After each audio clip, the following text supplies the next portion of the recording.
Hi, this is Wilfredo Hernandez, Arts and Culture Group Leader at Brooklyn Community Pride Center. Jackie Yodashkin with Immigration Equality. And we're here today conducting our third interview for the LGBTQ New Americans Oral History Project. Yes. And with us today we have... My name is Se Young Pyo. And can you tell us where you are, Se? Sure, I'm at the Brooklyn Community Pride Center in Brooklyn, New York. And it is May 22nd. 2016. And maybe we'll get started with, Se, can you tell us a little bit about where you grew up? Sure. I am a South Korean citizen, but I grew up in Manila, Philippines, and that's where I lived until I was 18 years old. And what happened when you were 18? I moved to the United States to go to college here. And how was that? It was great. I went to Yale University for college, and it was a pretty incredible 4 years of my life. And what did you study while you were at Yale? I studied political science, but really I just studied whatever it is I wanted to study. I took a lot of bioethics classes, queer studies classes, that sort of thing. Cool. And what happened after college? I did move away for a year, but I came back to the U.S. To go to law school here, and that was 4 years ago. So I completed law school, and this is now my 8th year of living in the United States. What are the biggest differences between Manila and here? Oh, wow. Where do I start? Actually, New York City is pretty similar to Manila. It's equally noisy. There's too many cars, too many people. But it's definitely different being a minority in the United States, whereas I definitely grew up as majority Asian in Asia. But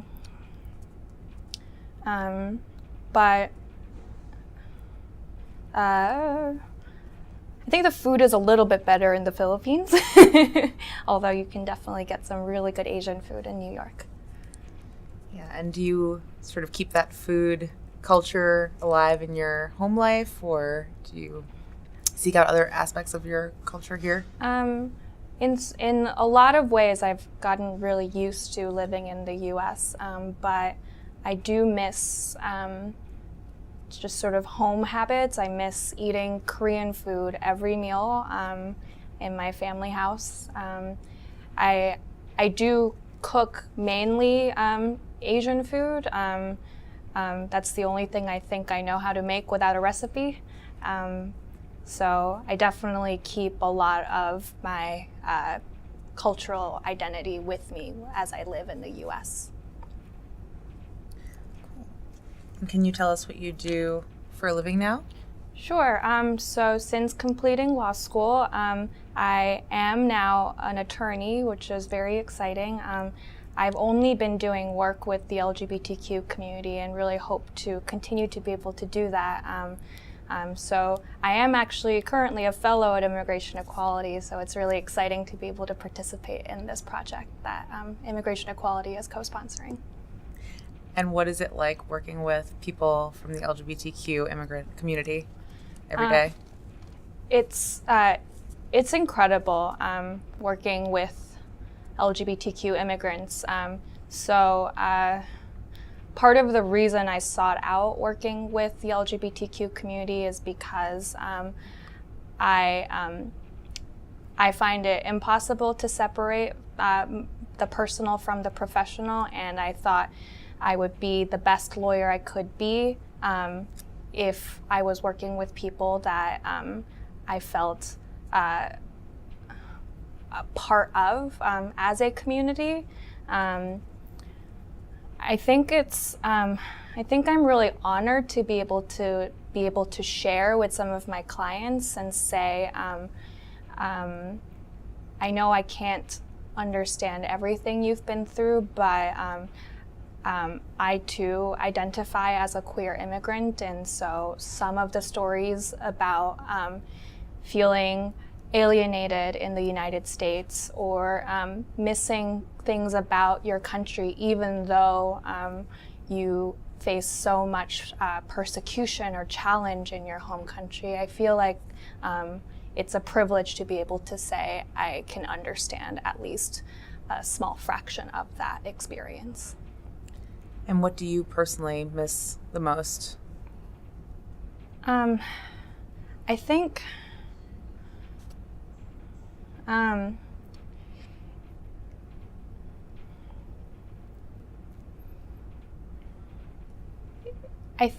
I don't know if I can answer what it is I miss the most, but I think I feel I feel like I'm caught somewhere in the middle, living in the United States, where I definitely don't belong in either the Philippines or South Korea anymore. My life is here, and the family I choose to call my family, my friends are all here. But I don't quite fit in the US either. I think there's so many things when people say, people use the pronoun we, or they say, Americans are, this and that, and I don't feel like I fit in that sentence. So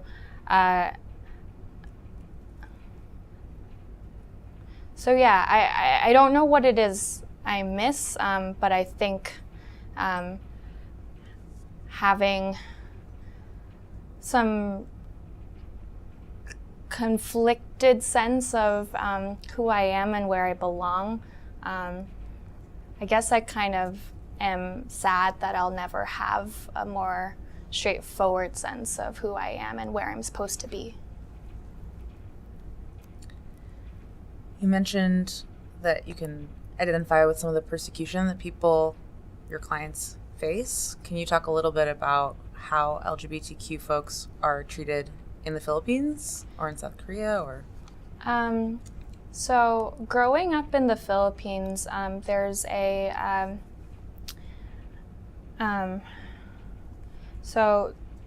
subgroup of people who identify somewhere on the spectrum of gay men and trans women, and they're in my childhood they were pejoratively labeled as baklas, and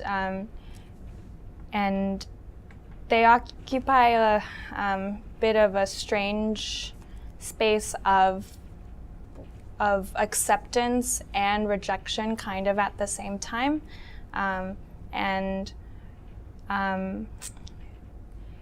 It was always really difficult. I have a family that has a more conservative attitude towards the LGBTQ community, and the kinds of things that my own parents would say when it is they saw a very effeminate or femininely dressed man, or someone who I don't think they would themselves identify as transgender, but definitely presenting in a way that was more feminine.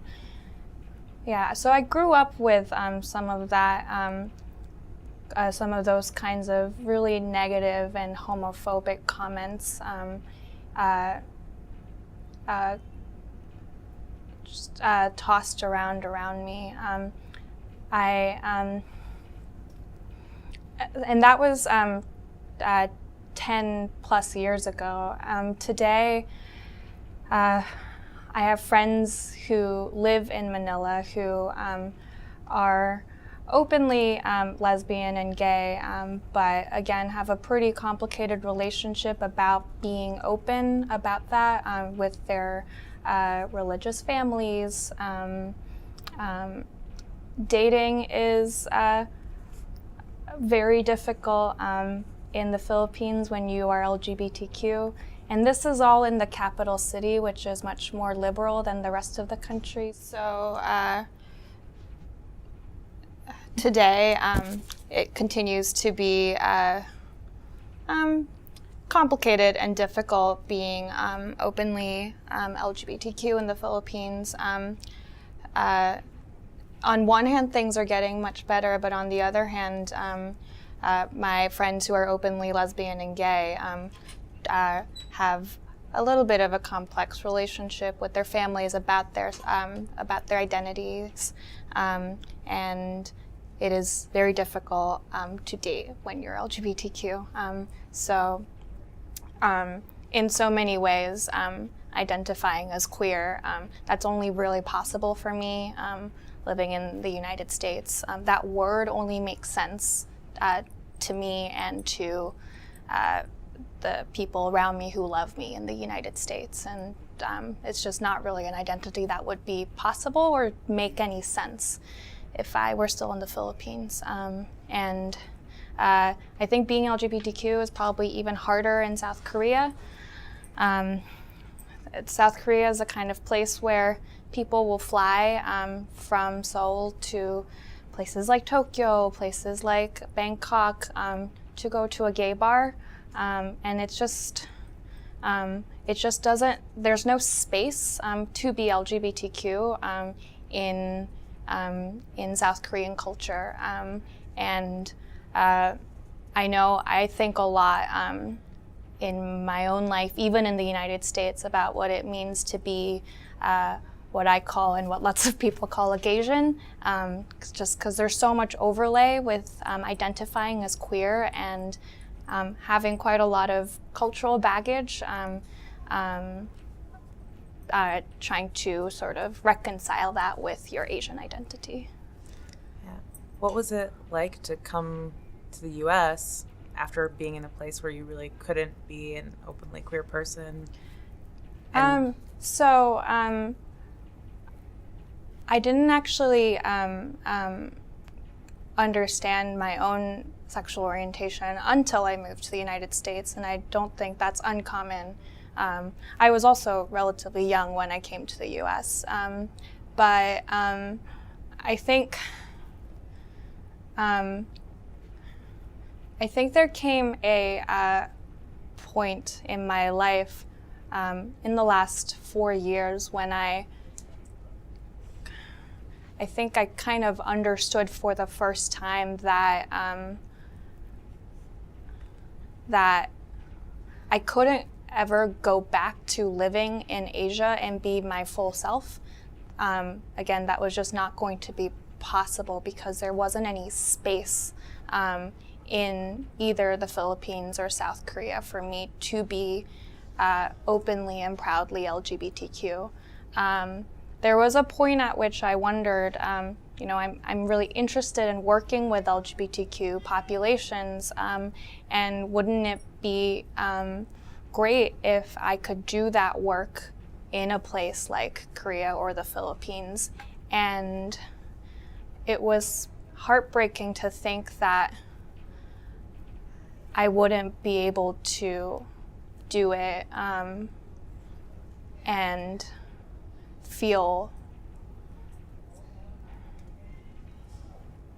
feel right about myself. Just the conversation in the places that that I come from, they're not ready to talk about what it means to be queer, to be somewhere on the spectrum, to be fluid, and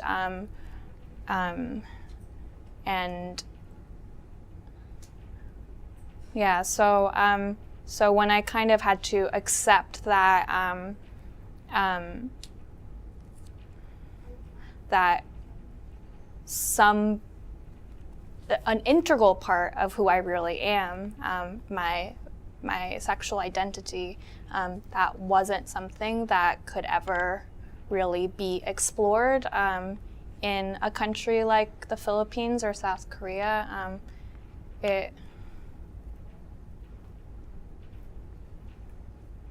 Yeah. It's really sad. Because on the flip side, I feel like there are so many ways in which I can't fully be someone who is from the Philippines or South Korea when I live here. So in kind of a deep way, I guess I feel like I'm not really fully me no matter where I am. You mentioned during your undergraduate studies at Yale that you had taken some queer studies classes, I believe, at some point. And what was it like making that leap to, an academic environment with the freedom to explore issues and subjects that you couldn't broach before? So I think I would 100% credit my experience at Yale for helping me realize my own sexuality, and also being a space where I could understand being so not straight and not lesbian. I guess pansexual is the word that is most descriptively correct.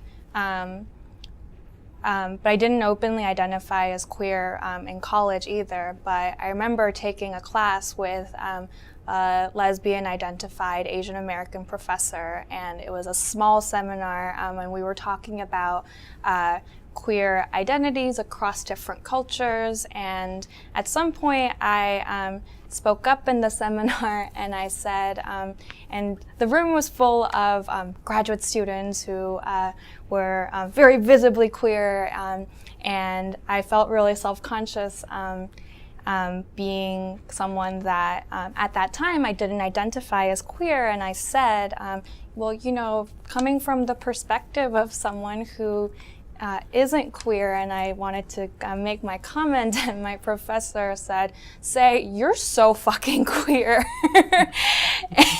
and I felt, and I still think about that all the time as one of the first times I felt like, I don't know, part of something bigger that I really identified with. And welcomed, I guess, into a community that my professor belonged to, that many of the other students in that class belonged to. I only myself became comfortable identifying as queer actually 2 years after that event, but that was really the first time. I was 22 years old. It was my senior year. It was really kind of the first time I confronted the fact that that's who I am. That's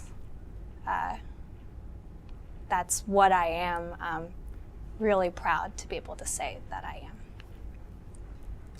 So the term queer, that you self-identify as queer, what does that term mean to you? Can you define that for us a little bit? Yeah.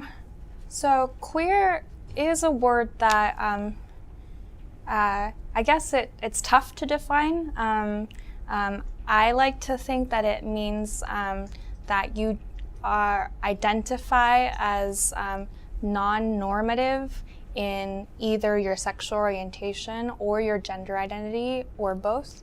I like that it's really open-ended, and that it allows for a lot of creativity and sort of self-definition. It's kind of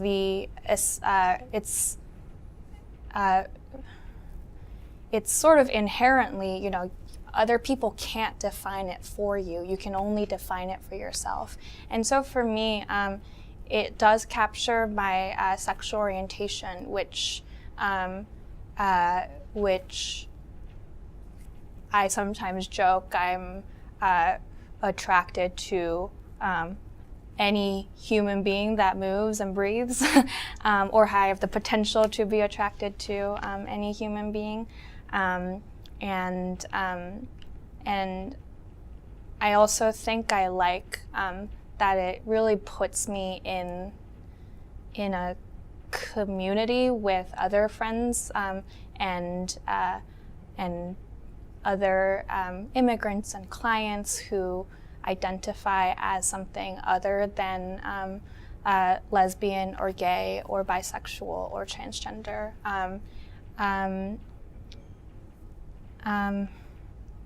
Yeah, so I guess the definition of queer, pretty open-ended. It does the best job in for me, in defining my pretty all-encompassing sexual preference.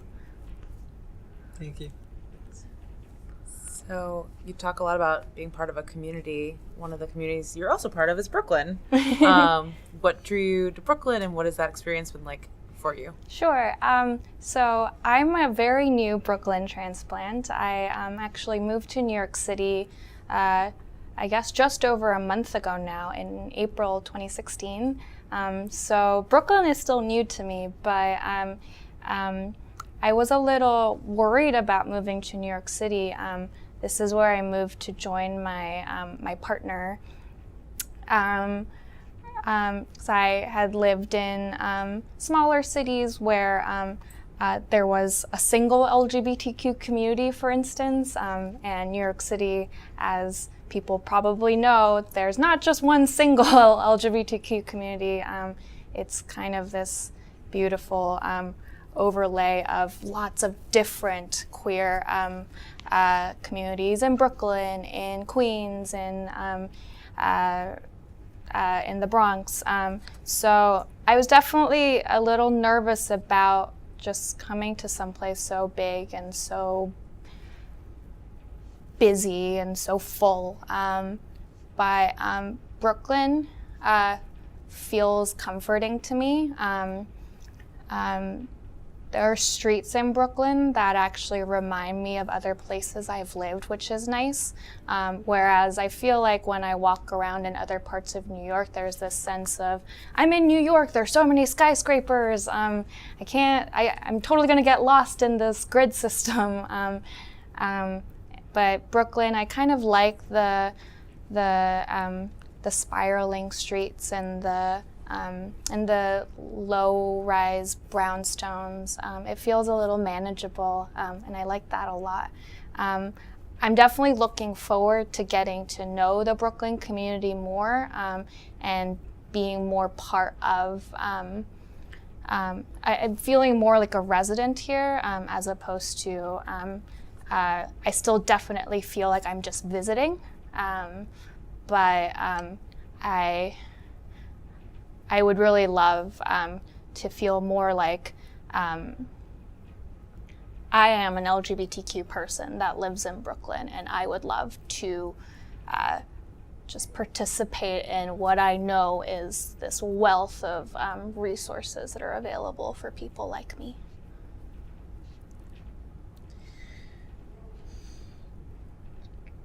So what do you do for fun?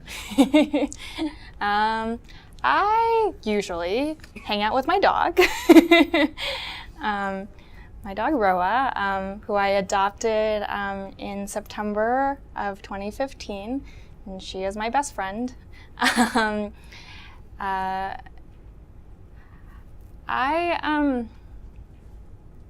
do I do for fun?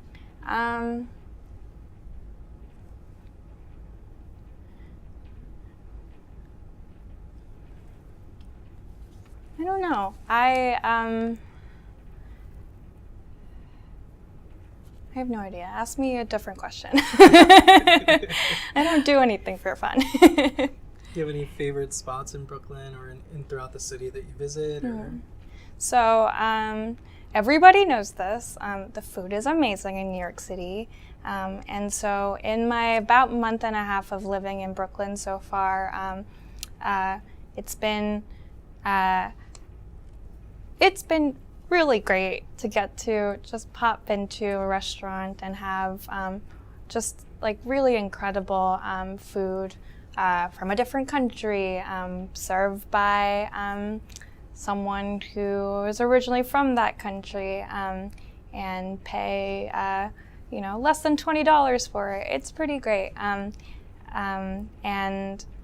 I really like that Brooklyn feels really walkable. So walking it around with my dog and getting to explore the various dog parks in the area feels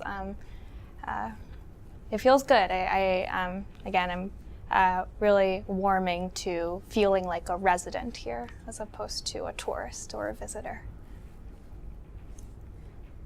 So you're going to be adjusting status soon. What does it feel like to know that you can stay here and you can build your life here? So I married my partner very recently, and we are in the middle of processing my application for permanent residence. It's jarring. I actually had this one day in the flurry of all both of us kind of preparing and being excited, and obviously we had a small wedding, which was really lovely. But I had this one day where I got really sad because I never thought that I was going to stay in the United States. And I was emailing friends who live in the United Kingdom, who used to make fun of me when and they said, "Oh, you're so American," and I would say, "I'm actually not." And I emailed them and I said, "I'm applying to be a permanent resident in the U.S. and I told them I never thought I would do that, but here I am, and yeah, it's really emotional. It's like I said, this is where my life is. This is where I've built my life in the last decade. But I think lots of immigrants feel this way. A lot of the clients I work with feel this way. Even though your life is good here and you don't want to go back, there's just some part of you that never thought you were going to stay here forever, and some part of you that didn't want to stay here forever, but here you are, and here is how your life has ended up. And of course, you're happy and grateful and excited and all these wonderful feelings. But there's also just this part of you that thinks, "Wow, here I am. I never thought that this would be where I would be." So yeah, I have mixed emotions, but it's definitely the primary feeling is I am so lucky to be able to be where I can be who I am. I can be with my family and my friends, and I can do meaningful work and be a lawyer and an advocate for the LGBTQ community. So yeah, it's pretty incredible. What do you think people should know about LGBTQ immigrants? I think if I could tell people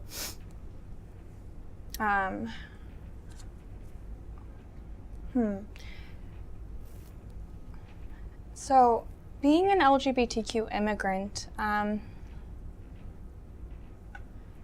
there's so much baggage and there's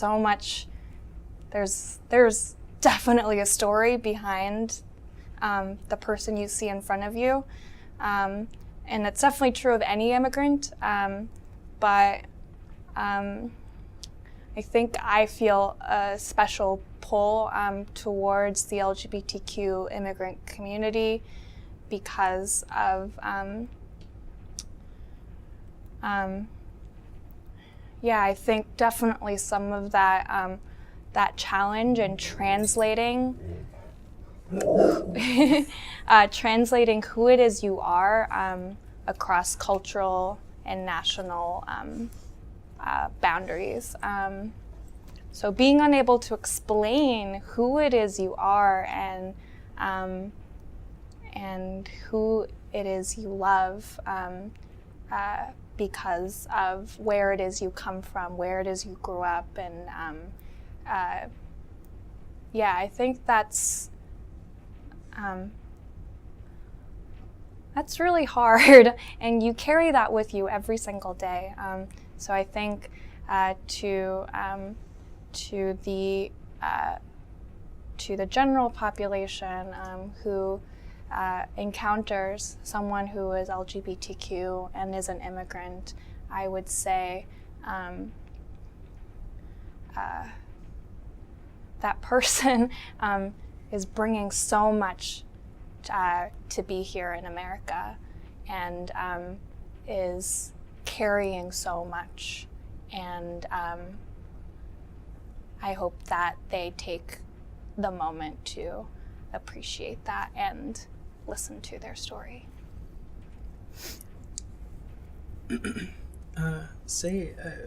What do you want people to know about you?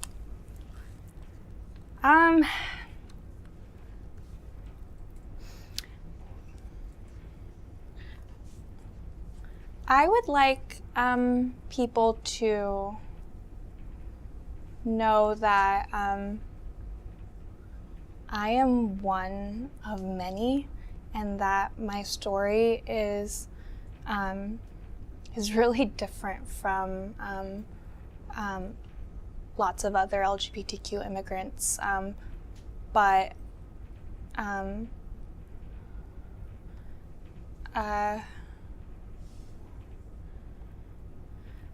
that I'm also, I guess, part of that sort of hodgepodge of people that find a home in the United States.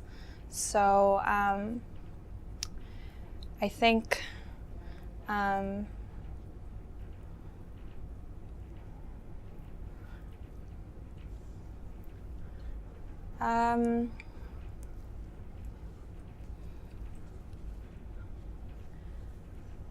I don't know. I think there is this sort of template immigrant story where they leave the country, where they no longer choose to live because of economic reasons, because of education, because of persecution, and they come to America and everything is so much better here.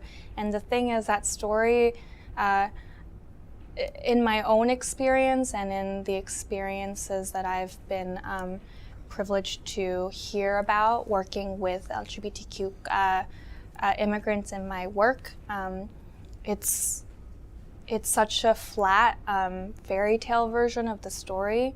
And I think being LGBTQ, you feel so lucky and so fortunate to get to live in a country where you can be yourself. But it is also so much of a challenge to live in a place that means you have to build a life and a family from scratch. You need to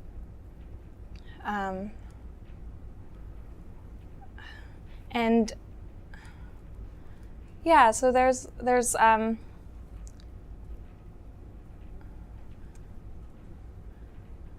I don't know, I guess I would like people to maybe see how I'm part of all of that. I again present a unique perspective, but I put myself squarely in the middle of other LGBTQ immigrants who have a complicated relationship with this country that they've decided to call their new home. Is there anything else that you would like to add to this interview? do you guys want to meet my dog Roa? Absolutely. Hi, Roa. Hi, Roa. So this is my dog. She's 11. I actually got her in September, not knowing if I was gonna stay in the United States, and I thought, I'm gonna adopt you anyway, and you are going to be my family member in the United States. That was my exact rationale for getting her. And I thought, you know, if I have to leave the U.S., if my visa runs out, if I need to get a job elsewhere, you're coming with me. But I think when I adopted her, I kind of already subconsciously felt like, I guess I'm probably gonna be in the United States or try to be here for the long haul. And I think not having family in the US has been kind of the hardest thing about being an immigrant, and so yeah, so you are my family member. You are my family member. How did you find her? At a shelter in Worcester, Massachusetts. I drove from Boston to meet her and adopted her the very same day. We met and we decided we are meant to be living in the same place and taking care of each other. So, It's nice to meet you, Roa. Is there anything else you think we should know about you, or anything else you want to tell us? I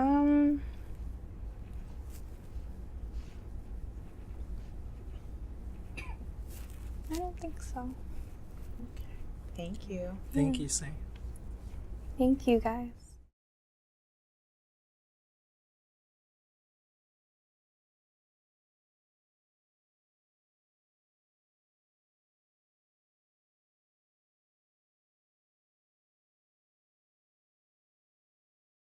From Boston to meet her and adopted her the very same day.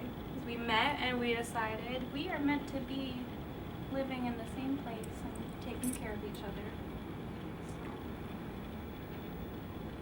It's nice to meet you, Roa. Is there anything else you think we should know about you, or anything else you want to tell us? I don't think